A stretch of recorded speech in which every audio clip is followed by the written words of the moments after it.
अस्सलाम वालेकुम।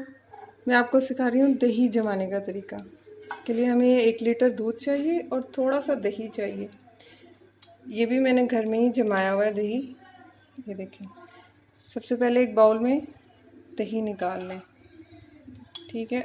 और दूध इतना लेना है कि आपकी फिंगर डिप करके देख लें, गर्म फील हो। फिर आपने दूध जो है वो डाल देना है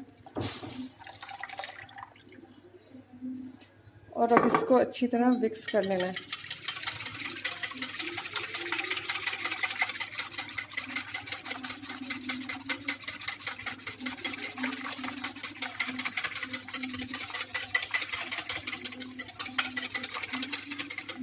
अब मैं किसी गरम जगह पर इसको रख दूँगी।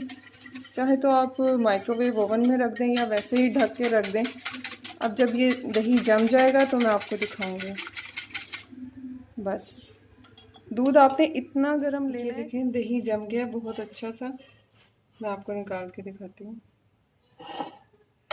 बिस्मिल्लाहिर्रहमानिर्रहीम। घर का जमा हुआ ताज़ा दही, जैसे मर्ज़ी आप यूज़ करें इसको।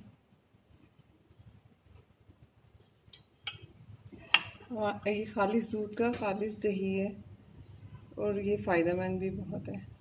आप भी इसी तरह घर में जमाएं। अल्लाह हाफ़िज़।